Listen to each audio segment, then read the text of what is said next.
Hey guys, and welcome to Star Technology Progression Log number 2. This is going to be a little bit of a two-parter. I'm going to go ahead and start off with the creative test copy world of the little bit of base design that I've done. And then I'll get into what I've actually done over the last week, because it has been actually a decent amount of stuff. Mm. Um, so I guess we'll go ahead and get started into the palette. The palette is using mangrove wood, like Ocean Block 2. I've decided that I like it a lot. It's a very good color. It's also using gray concrete, two different types actually. We are using mosaic gray concrete and stacked gray concrete. We're also going to be using, I'm still not entirely sure about the glass that I'm using, but that's an easy swap to fix. It's probably going to be black glass, or it might be, it just might be a different texture of glass. I have yet to decide. But I did want to like a darker base because I like darker bases. I feel like they're easier on the eyes, especially if you're going to be in a base for a very, very long time. I feel like if you're having a very bright base, eventually you'll just get sick of looking at it. That's my opinion. Um, so I also over here prototyped a power system, not just a palette, as that was something I wanted to do. I wasn't sure how to calculate how much power turning create steam engines into RF would work. I wasn't sure how to calculate that, so I wanted to know how much space I would have to build for power or whatever, uh, how much I would get out of a certain size. Um, this is still not fully done. Eventually, I'm going to swap all these pumps out over here with this methodology where it uses a fluid cell to automatically pull water from an aqueous accumulator, and then it dumps it into the actual steam engine. These are the most powerful steam engines you can realistically make. Technically, you can empower burners with maxed RPM fans against them, but it's specifically only against the sides, not against the bottoms. So you can't get all 9, and it would be a lot of space that I just feel like isn't really worth it. So this is an idea and is a good enough prototype, I think, that I'm not too concerned about power at this stage, at least for a power plant room of this size. And once we move past create steam engines, we can reuse it for future generators, for example. Um, of these between these four create I guess like carbon brushes, generator blocks, whatever. This produces about 40,000 RF per tick. This is only 1 million stress units of the 1.6 that this is producing, and we still have room for 2 more engines, or I should say actually 4 more engines over here. So that'll give us a lot more power as well. Where's the stressometer over here? Here it is. Yeah, so it's about 1 million stress units, as you can see, for about 40,000 RF per tick. All of this will be run off kelp. I'll have to make a very, very large dried kelp farm, which isn't really too bad at all. That's what our main power source is on the actual survival one is, but obviously it's not running as nearly as many burners as this one is. I'm just feeding it with a creative crate right now because I don't really need to prototype the farm area itself. Um, this will just be fed over here from AE2 most likely.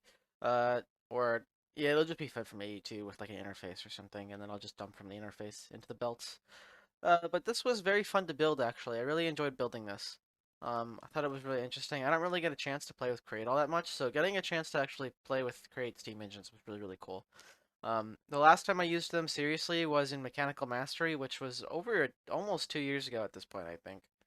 Um, really? God, fuck. I guess it was over 2 years ago at this point. Um, holy shit. Anyway, fuck. I just got like flashbanged by time. What the hell? Anyway, so I use Mechanical Mastery. I use Steam engines for power in Mechanical Mastery for I think almost the entirety of the playthrough. I only switched to I think mechanism reactors at the very end for the antimatter that you need from it and like the polonium and stuff. But I do remember create steam engines being a huge part of my power system at the time because of alternators and stuff, which were single blocks instead of multi blocks like this. Um, but I really like this. These are really, really cool. And I should say that these magnets aren't even the most efficient that we can make. We can make more. There's another tier of magnetite because how it works is surround some generator coils. I think I mentioned this last time in magnetite blocks, and the higher the magnetic force, the more power you make. And fluxated magnetite is the best we can make right now, and it's a magnetic force of 8. However, eventually you can make large neodymium magnets, which are 3 times the power, but cost neodymium and energium. So this stuff isn't like the energium isn't a problem. Weird MV and Ruby will not be an issue. It's the neodymium that will be a problem.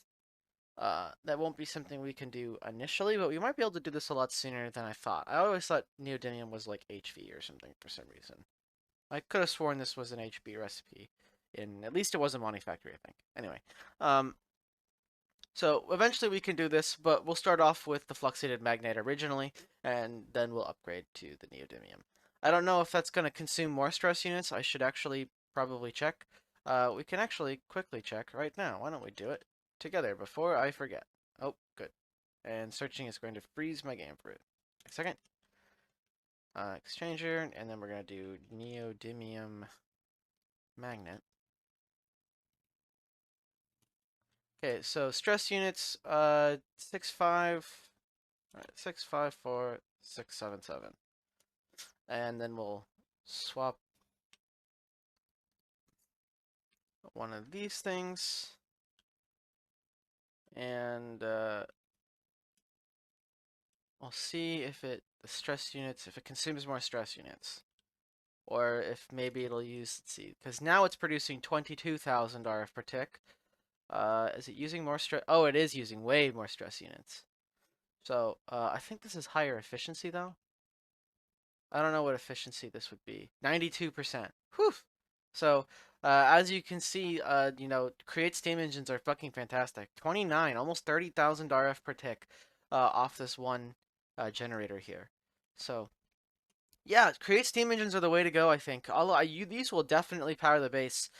Probably pretty much all the way up into, well, that would be 30,000 is what? Like 7,500 RF per tick, which is 1A converter.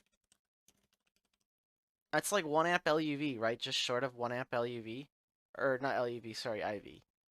Like 1 amp IV is almost 1 amp IV from that one thing right there. That's pretty good. That's like an ECE, right? An extreme combustion generator.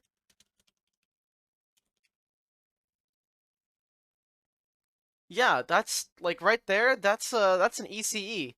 A boosted not quite a boosted ECE, just a regular ECE, which is that's crazy, and it runs off kelp. I mean, obviously, it's very space ineffective, I would say, compared to what you can get out of like an ECE and how easy it is to make them. It's like much larger and requires all of the scrap and stuff. But like, holy shit. Um, so the idea is we will be using steam engines for this. There are other options. For example, diesel generators, and I've heard those are also really good. They're honestly probably better than steam engines. Maybe we'll switch to them eventually, but I really like the vibe of the steam engines. I think the steam engines look really cool. So these are also obviously very compact, efficient. So they're much smaller than the steam engines are, at least in probably how many you can fit together. So, if necessary and we need more stress units, I will obviously do a test on these to see if these would be better. And if we have to switch to these, we will switch to these. But for now, the idea will be steam engines, and I'm sure this will last us for an exceptionally long time. I am not really concerned at this stage about power once I build this. It obviously will be expensive and require lots of farms. I don't know exactly the kind of burn rate you're going to get on a block of dried kelp, but I think it's a couple minutes per block if it's unempowered. Um, so I'll have to do some math to figure out exactly how many burners and how fast it's going to have to be, and there'll be a minimum number of farms, and we'll have to average it out for night and day. Although I should be able to, you can chain one of the quest books shops allows you to just freeze daytime, so we could just do that and then it would run 24/7. So maybe we'll do that. Um, we're also going to be using over here some red concrete for the machine pads themselves. as well as some red lamps to help grid them out. I didn't really do any gridding when it with lights like I normally do.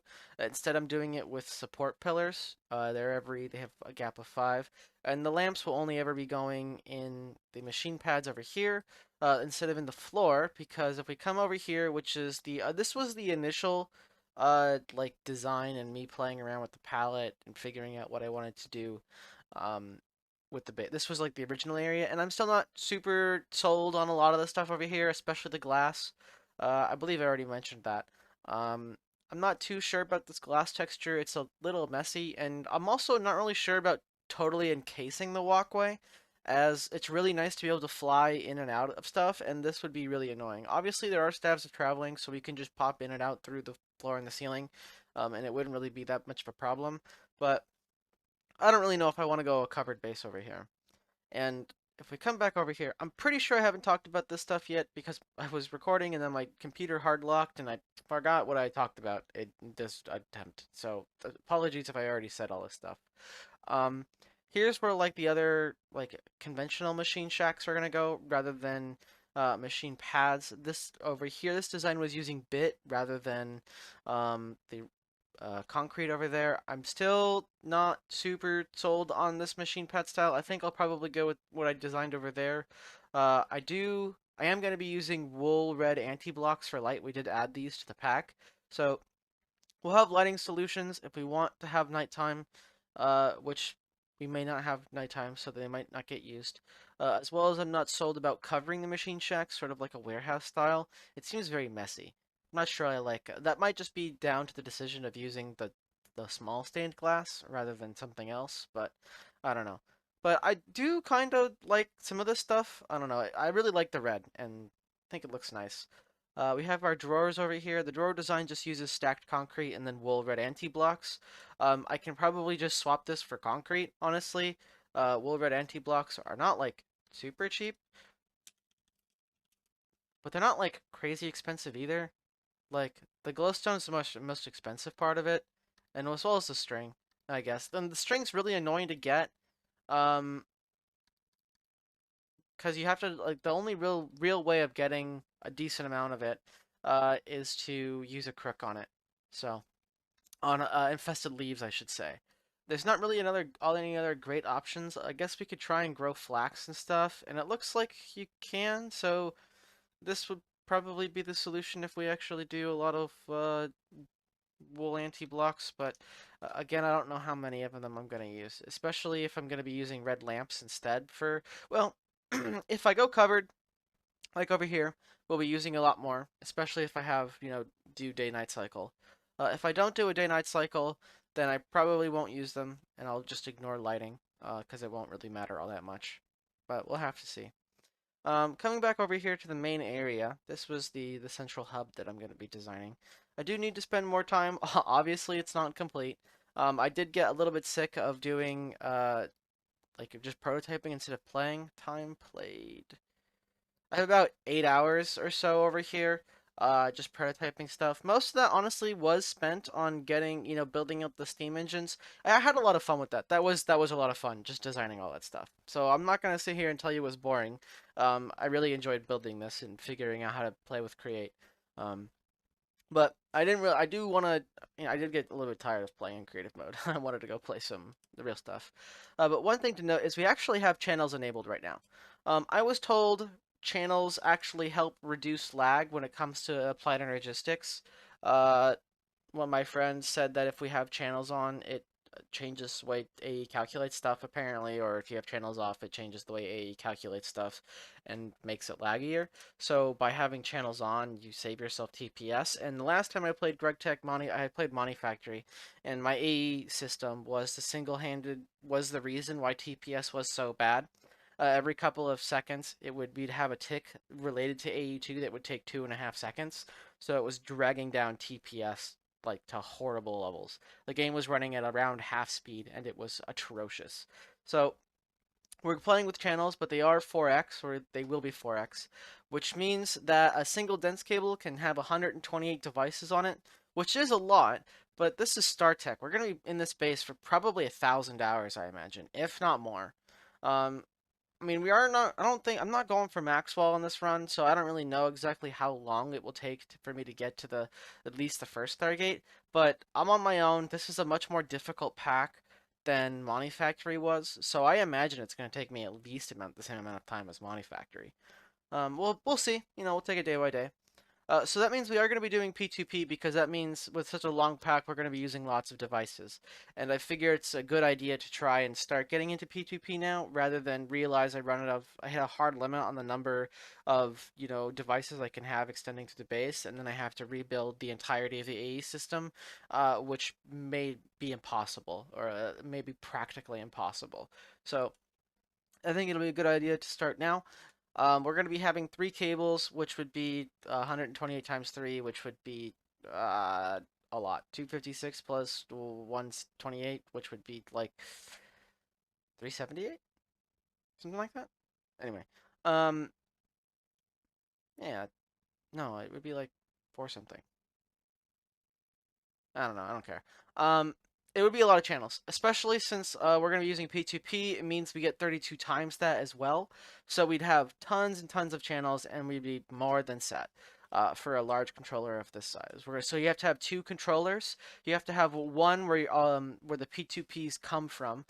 This is where all our devices will actually be connected to. And then you have another controller, and this one runs all the P2Ps themselves. So you have like a P2P device here, and then you'd have a P2P device somewhere else. And this controller here, the lower one, would basically control the P2P devices, but the channels the P2P devices would be moving would come from the upper controller. I still don't have any experience with AE P2Ps, so this is going to be a learning opportunity for me, basically, is what I'm saying. So that should be interesting, but it also might be really quite painful. Normally I turn off channels because they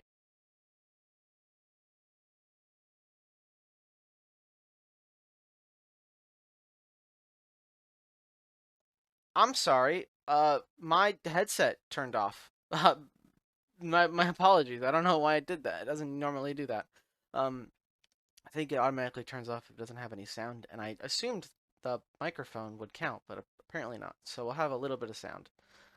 So it'll keep turning on, I guess. So we're going to be doing P2Ps, which will be an interesting learning opportunity. I don't think it's an interesting challenge to apply logistics personally. I think turning channels on. I'm only turning channels on not because I'm interested in solving the channel problem, but only because I'm interested in solving the lag problem late game, which would be really nice. Because P2Ps it's not difficult, it's just tedious. And I'm not really a huge fan of that. I get why it exists. I don't like it, but I'm gonna do it anyway. Especially since if I play GT&H at some point, that's basically required. I assume channels are toggleable in that version as well, but it's GT&H. You gotta embrace the suffering. You know what I mean? That's the whole point of GT&H. Um, so that's probably about it for the creative section, I think. I don't believe there's too much more to talk about over here, other than it's still a work in progress, but I really like this palette. So we're going to be using gray concrete mostly, as well as mangrove. All of these things are not difficult to get at all. They'll be exceptionally easy to manufacture in bulk amounts, built with tree farms, as well as concrete is, exceptionally easy to make using Create. We already have clay, or gravel, sand, and the dyes will not be difficult. Um, all right, so I guess I'll cut this section here, and then I will go ahead and I will see you in the survival section. All right, well, we're back in the survival section now. Um, and there hasn't been like, well, I guess there's been quite a bit. Um, I've been playing quite a lot the last couple of days. I got kind of burned out on writing a. Turns out writing a 90,000 word novel in about 4 months burns you out. Who would have guessed? Originally, it was only about 70,000 words, but during edits, it's continually gotten larger. Anyway, so over here we have our power system. It's what sort of a small scale version of what I mentioned before and then was in the Creative Test World. We use large farms to make kelp, which we then use create to cook that kelp into dried kelp, which is then formed into blocks, which we then burn in burners in the steam engines to make stress units, which is then just converted into power using carbon brushes and generator coils. And this produces 8.6 thousand RF per tick for literally nothing. It's free. It just runs on its own forever, requires no resources going in. It's entirely self-sufficient and just keeps going. It's amazing. I love it. So this is how we're going to be doing power for the longest time, and it's just going to continue to get larger and larger, probably up until LUV. We might have to switch to LUV or late IV, but we'll have to see. I'm also pretty far into, well, I wouldn't say pretty far into LV. I don't have anything on passive. It's all hand batching stuff because I don't have applied logistics yet. And last night I actually managed to get some clay line stuff set up. Unfortunately, I wasn't able to fully automate it. I was just really, it was like 1 in the morning, and I was just like, I want a bunch of aluminum, so I can go smelt that. And we're actually gonna go ahead and toss that in here and let that smelt. Lots of aluminum. Nice, nice, nice. Um, we have quite a bit of stuff as well. Lots of crush doors and stuff that I usually just feed into the over here. This automatically sieves gravel, sand, or just whatever stuff. You just put stuff in the drawer. Like here, I'll go grab a stack of gravel and show you. Um, I think this was here last time. I'm almost certain it was. That wasn't. We'll talk about that in a minute. Um, Come over here. We just drop gravel into this drawer, and it automatically sieves it.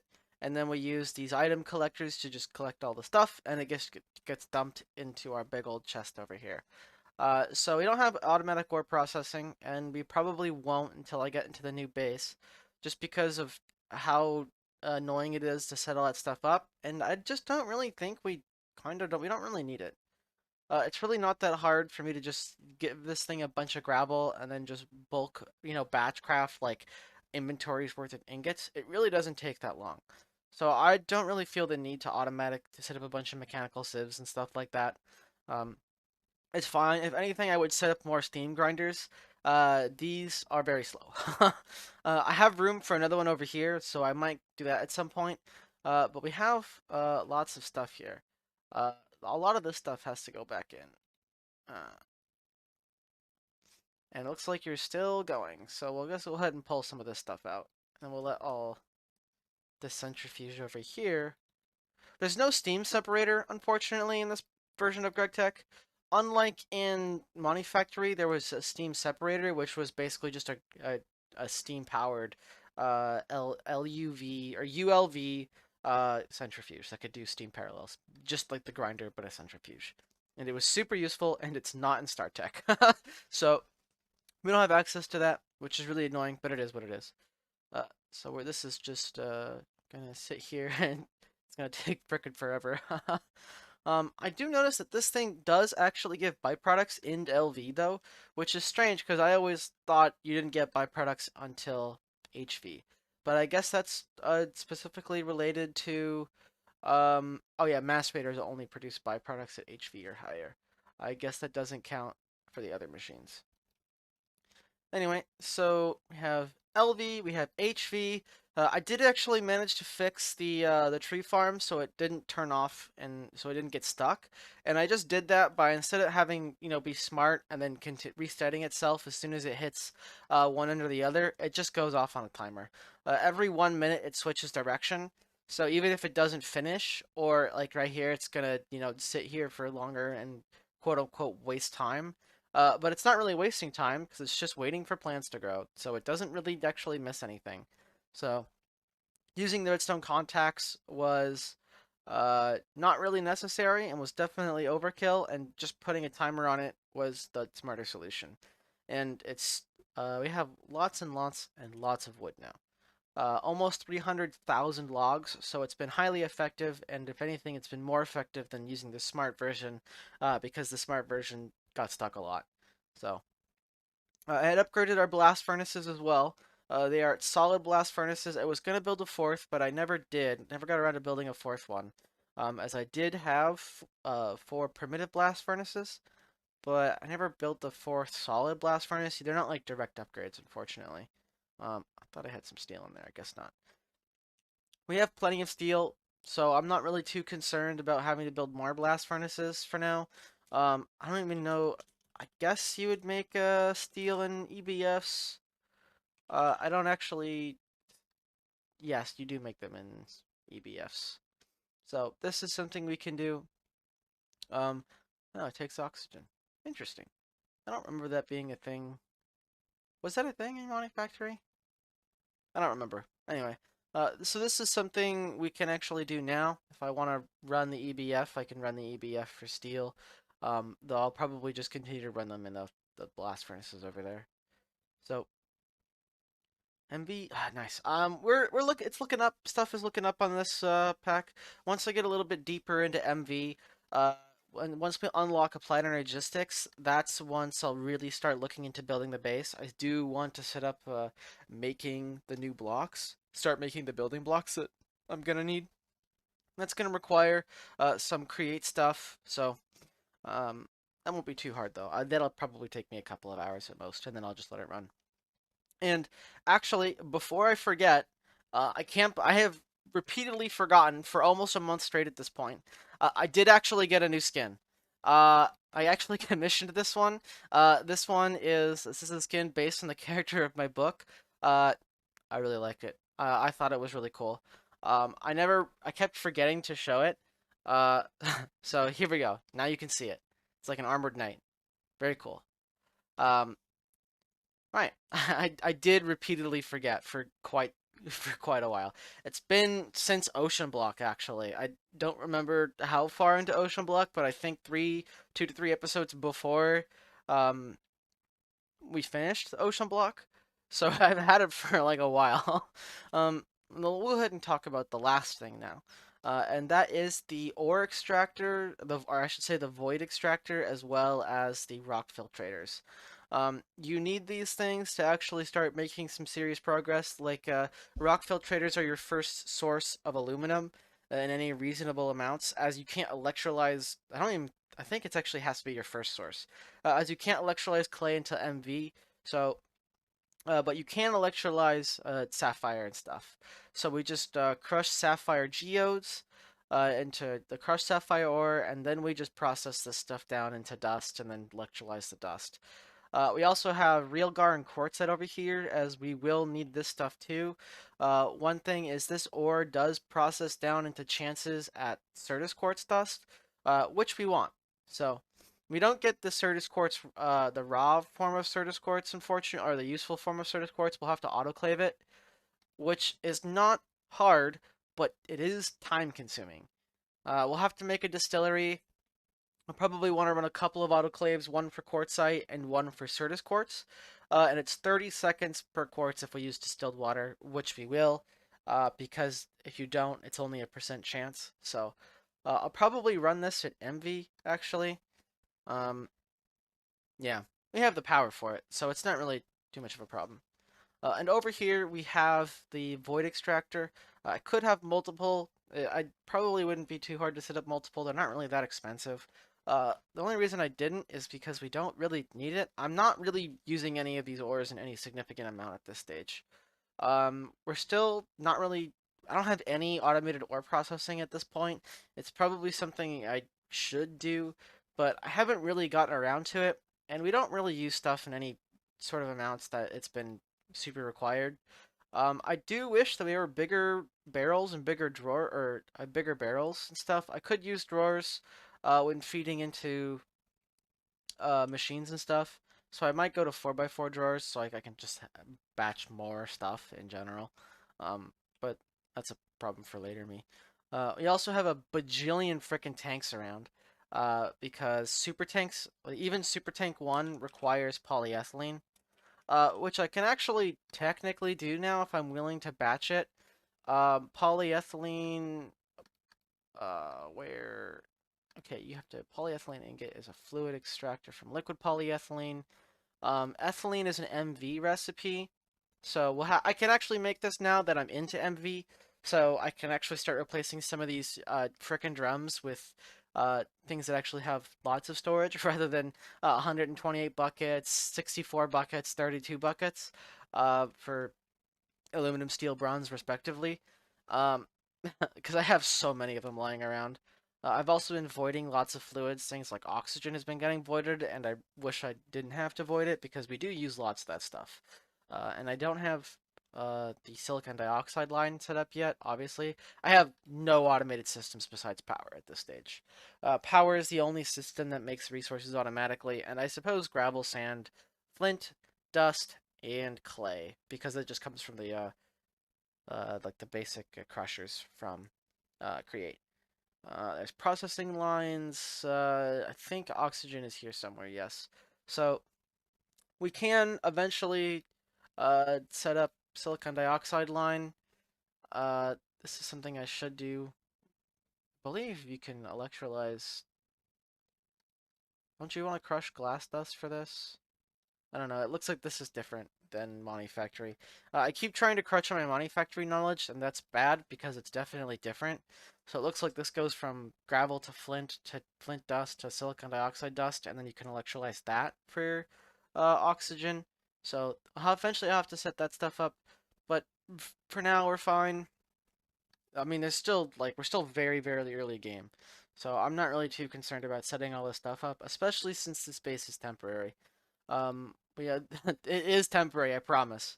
So, um, we're so close to AE. Once we get to a planetary logistics, well, we still actually not super close. Not as close as I want. Hopefully, we'll have it by next week, and then the weeks after that, I can start actually building the real base. We still have a lot to do, as you can see by the quest book. We have to start making silicon wafers, which themselves wouldn't be too hard. I have all the silicon dust. I have everything I actually need for the wafers themselves. I'll have to build. I have to make the laser engraver, the MV laser engraver, the MV cutter, some MV hatches, and then we'll have to start smelting Canthal. And this is gonna have to get put into. We're gonna have to cool those ingots down and stuff, and that's a pain in the ass. And well, I signed up for the Greg pack. I did this to myself, right? But yeah, we're getting. I'll be very happy to have a planetary agent sticks. um, in terms of playtime, I always forget to show it. That's not where I want to go. I want to go to statistics. Uh, time played is 2.5 days, so a little over 60 hours. I believe we had in Monty Factory AE after a combined of probably about 60 hours, I think. So, obviously Star Trek is a lot harder. You don't get to skip Steam Age like you do in Monty Factory. You just go straight to LV, unless you're on hard mode, in which case you can. So, um, I think that's probably about it. I don't really think there's too much else to talk about. I mean, I've already rambled for a combined like 40 minutes at this stage, and I do have some other things I have to do. I don't think there's too much other stuff that I haven't mentioned. I don't think I mentioned these wooden barrels. I used this to make leather. Also witch water or for slit take spores, which are used in making slime balls and stuff, and then sticky resin, which is very important early game for rubber. It's how you get rubber early game. I also used it to make mycelium growth, which you use to make leather eventually. Uh, you can use leather, and I added actually two mods. I added the tool belt mod, and I added the personal shrinking device mod. Um, None of those things are in the pack by default, and I am unsure why, as I refuse to have a hotbar full of Greg tools. I am going to install the tool belt mod, so I did. I believe this technically invalidates the run if I wanted a role on the StarTech Discord, but I'm not even in there, so I don't really care. um, um, the tool belt's too useful to give up, so I needed a bunch of leather for that, and as well as experience, so which required me smelting many stacks of copper by hand. So I think that is actually it for now. I don't have too much more else to show. Um, Next week will probably be less stuff, I imagine, just because I actually need to start writing again. I've been taking a break for the last couple of days. I haven't done anything, which has not been great. I have had a little bit of a backlog, so I have had the leeway to do that. But as of Monday, I won't, so I will have to start working again. um, which is fine. I mean, I am getting a little bit burned out on writing the book. I think that's just comes with the nature of trying to writing a novel in 4 months and writing book two simultaneously while writing book one. It's just a lot, and I obviously was not sustainable, which is really unfortunate because I was hoping to have much higher throughput than I was capable of, just because I want to be successful in that, or I should say, I would like to be successful as an author, as it doesn't really seem like there's a lot of other jobs in the job market right now. I'm gonna be real, chief. Um, so it is what it is. But so I want to write a lot because it's one of the best ways to actually get better is just to, or it's the only way to get better is just to write a lot. So I'm hoping that if I write enough, I'll be good or something, and maybe I'll be successful and actually make money, which would be cool. It'd be nice to be a published author. So that's a work in progress and will be for a while. I am getting close with the first book. Meshkatan book one is almost complete, and I have like the back quarter of it or so worth of edits, and then once that's done, that'll be in a very good state. I have to edit it again once I want to go to Kindle Unlimited because that's the plan. That's how you self-publish. Is you generally just go to Kindle Unlimited. Um, so once I'll have to do another edit pass for KU, which will be annoying and long. But it is what it is. And then after I'm done with the current version of Eshkatan, I'll have to start writing book two. And I already wrote like 15,000 to 20,000 words or so of it, and I have to rewrite most of it. Honestly, I'm not really happy the way it was going, unfortunately, which is a lot of work down the drain. But it is what it is. That's how you learn as a writer, right? So. Oh my God. I said that was enough, and obviously it wasn't. I have a lot to talk about. They became yapping. Yapping world champion. So that's it for me, guys. So I hope you guys have had a good week. My week's been all right, I guess. Burnout sucks, but it is what it is. Um, so I hope you guys have a good week, and I will see you all again next week.